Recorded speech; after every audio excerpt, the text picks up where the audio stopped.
আসসালামু আলাইকুম বন্ধুরা।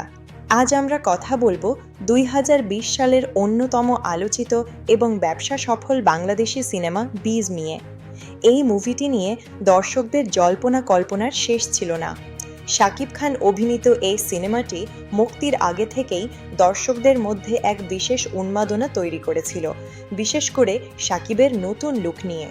সিনেমাটি পরিচালনা করেছেন খ্যাতিমান পরিচালক কাজী হায়াৎ এবং এটি ছিল তার সুদীর্ঘ কেরিয়ারের মাইলফলক ছোঁয়া ৫০তম চলচ্চিত্র। এটি ছিল শাকিব খানের নিজস্ব প্রযোজনা প্রতিষ্ঠান এসকে ফিল্মসের তৃতীয় নিবেদন, যা ২০২০ সালের ভালোবাসা দিবস উপলক্ষে মুক্তি পায়।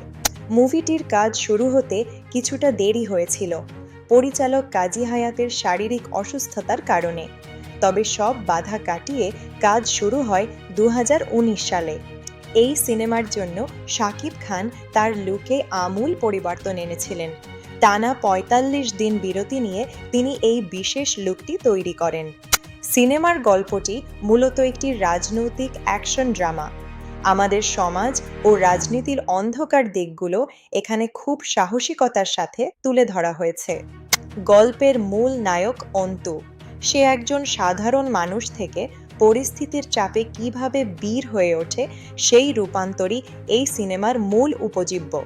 সিনেমার প্রথমার্ধে অন্তুর ছোটবেলা এবং তার বেড়ে ওঠার গল্পটি বেশ সুন্দরভাবে ফুটিয়ে তোলা হয়েছে, যা দর্শকদের আবেগী করে তোলে।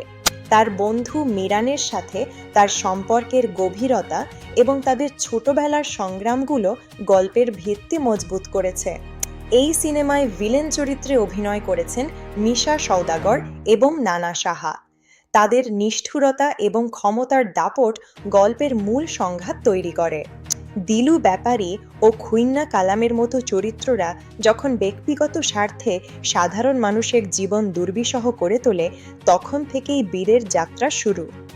গল্পের মোড় ঘুরে যায় যখন অন্তু বুঝতে পারে যে আইন ও শৃঙ্খলা প্রায় প্রভাবশালীদের হাতের পুতুল হিসাবে কাজ করছে। সিনেমাটি মূলত বিচারহীনতার সংস্কৃতি এবং প্রান্তিক মানুষের টিকে থাকার এক তীব্র প্রতিচ্ছবি হিসেবে দাঁড়িয়েছে। সিনেমায় হেলেনা চরিত্রে শবনম বুবলী শাকিব খানের সাথে জুটি বেঁধেছেন। তিনি এখানে অন্তুর একমাত্র মানসিক প্রশান্তি ও অনুপ্রেরণা। বুবুলির চরিত্রটি কেবল একটি গ্ল্যামারাস রোল ছিল না, বরং গল্পের প্রয়োজনে তার আবেগঘন উপস্থিতি ছিল খুবই জরুরি। পরিচালক কাজী হায়াত গল্পের প্রতিটি ধাপে দর্শকদের ধরে রাখার চেষ্টা করেছেন। চিত্রনাট্যটি ছিল বেশ আঁটসাঁট। ব্যক্তিগত শোক এবং অপমানের প্রতিশোধ নেয়ার আকাঙ্ক্ষা যখন জেগে ওঠে, তখনই মুভিটি অ্যাকশন মোডে চলে যায়। মুভির অ্যাকশন দৃশ্যগুলো বেশ চমৎকার। শাকিব খানের শারীরিক ভাষা এবং ফাইট সিকোয়েন্সগুলো ছিল আন্তর্জাতিক মানের। বিশেষ করে ক্লাইম্যাক্সের অ্যাকশন দর্শকদের মাঝে টান টান উত্তেজনা তৈরি করে। এটি ছিল পুরো সিনেমার অন্যতম হাইলাইট। এবার আসি অভিনয়ের কথায়। শাকিব খান এই মুভিতে নিজের ইমেজ ভেঙে এক অনন্য পারফরমেন্স দিয়েছেন।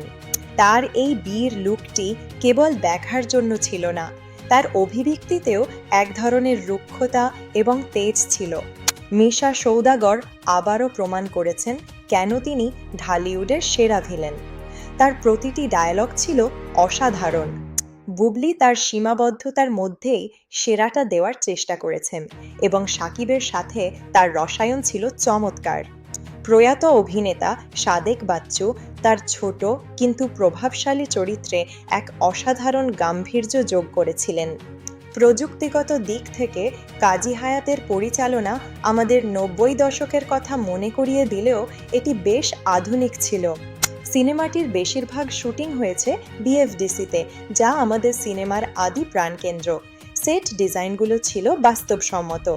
সিনেমাটোগ্রাফি এবং ব্যাকগ্রাউন্ড স্কোর গল্পের ট্র্যাজিক এবং অ্যাকশন মেজাজের সাথে নিখুঁতভাবে মিশে গেছে। সিনেমার গানগুলো ছিল অন্যতম শক্তি। বিশেষ করে তুমি আমার জীবন গানটি মুক্তির পর থেকেই ভাইরাল হয়েছিল। ইমন সাহা এবং আকাশ সেনের সুর করা গানগুলো সিনেমার আবেগ বাড়াতে বড় ভূমিকা পালন করেছে। মুক্তির পর এটি 2020 সালের সর্বোচ্চ আয়কারী বাংলাদেশি সিনেমা হিসেবে রেকর্ড করে, যা ইন্ডাস্ট্রির জন্য ছিল শুভ সংবাদ।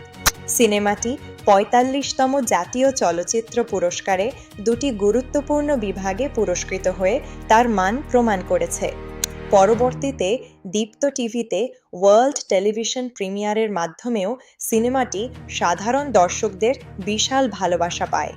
যদিও কিছু সমালোচক বলেছিলেন প্লটটি কিছুটা চেনা, কিন্তু সাধারণ দর্শকদের কাছে বীর ছিল বিনোদনের প্যাকেজ।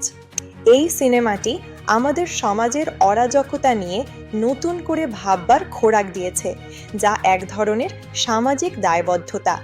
সব মিলিয়ে বীর একটি সাহসী এবং সময়োপযোগী সিনেমা, যা আপনাকে সিনেমার শেষ পর্যন্ত বসিয়ে রাখবে।